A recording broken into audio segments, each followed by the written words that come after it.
آدم خذوا زینتکم عند کل مسجد، تمہارا پھر اے آدم کی اولاد اپنی زینت لے لیا کرو. خذوا زینتکم یعنی لباس جو ہے جس کو کہا گیا ریشہ تمہارے لیے آرائش ہے، یہ تمہاری لیے زینت ہے، اللہ نے اتارا ہے اپنی آرائش کا سامان. اور یہ کہ نماز کے لیے جب انسان آئے تو اچھا لباس پہن کر آئے.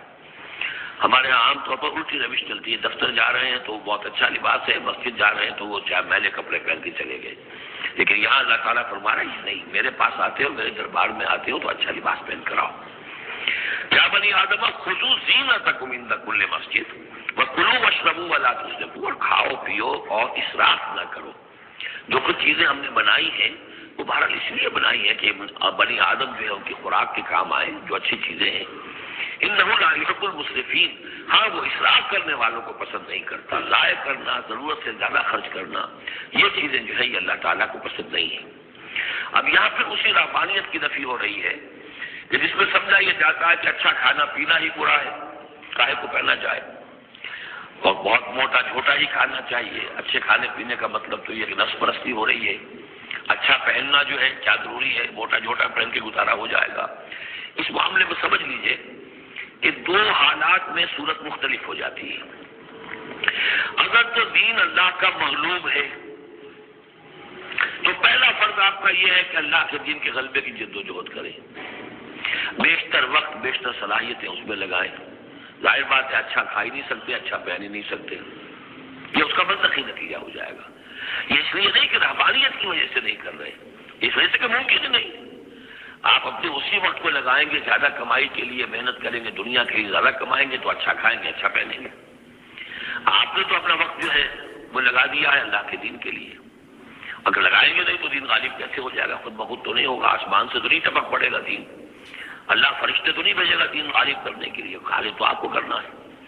لہذا اس صورت میں تو نیچرل یہ ہو جاتا ہے کہ پھر کم سے کم کرو، کم سے کم کرو، کم سے کم کرو، اپنے معیار زندگی کو اور نیچے لاؤ، اور نیچے لاؤ، اور نیچے لاؤ، تاکہ زیادہ سے زیادہ وقت، زیادہ سے زیادہ اپنی صلاحیتیں، زیادہ سے زیادہ اوقات، زیادہ سے زیادہ اپنے وسائل کو آپ فارغ کر سکیں اللہ کے دین کے لیے.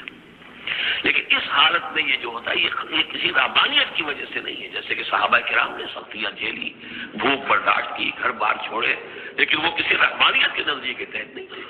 وہ ایک مثبت جہادی نظریہ ہے، جد و جہد، انقلابی جد و جہد.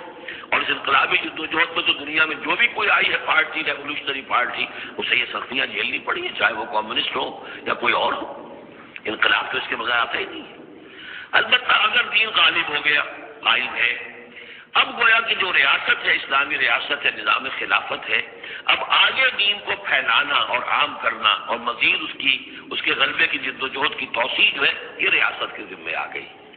ریاست جو بھی اپنے شہریوں کے اوپر اس کے لیے بوجھ ڈالتی ہے، جو ٹیکس ڈالتی ہے، یا جو بھی والنٹیئرز مانگتی ہے، یہ لڑائی جو ہے ڈرافٹنگ کرتی ہے، وہ ٹھیک ہے. اس کو مطابق اگر اسے چاہیے 10,000 آدمی نکل آئے، باقی کی طرف سے یہ فرض کفایہ ادا ہو گیا. ریاست کے قائم ہونے کی شکل میں صورتحال بدل جاتی ہے. اب آپ اپنے گھر میں رہیں، جو وقت آپ کے پاس ہے آپ اچھا کمائیں، اچھا کھائیں، اچھا پہنیں، کوئی حرج نہیں. آپ اپنے بچوں کو بھی اچھا کھلائیں، حلال سے کمائیں، اچھا کھلائیں. کوئی اسی طریقے سے کوئی آپ کو علمی کوئی آپ کا پرسوٹس ہے، اکیڈمک پرسوٹس ہیں، ان میں لگے. یا یہ کہ اگر آپ نوافل میں لگنا چاہتے ہیں نفل پڑھیں، اور اس کے ترقی جو ہے اپنی روحانی ترقی جو ہے وہ تقرب بالنوافل کے ذریعے سے کرتے چلے جائیں. تو یہ تینوں راستے جو ہے انسان کے لیے کھلے ہوں گے. کب؟ جبکہ دین غالب ہو. اس بنیادی بات کو بھی لوگوں نے سمجھا ہے، اس لیے وہ رہتے ہیں کنفیوژن میں. صاحب اولاد کا بھی حق ہے، صاحب بیویوں کا بھی حق ہے، اس کو بھی حق تو سب کا ہے. لیکن یہ کہ وہ جو صحابہ کرام کو یاد نہیں تھا کہ ان کے بھی حقوق ہیں، یا ان کا دین اور تھا، ہمارا دین اور ہے. کیا حضور کو پتہ نہیں تھا کہ میری ازواج مطہرات کے بھی دین ہے، ان کا بھی کیا بھی حق ہے؟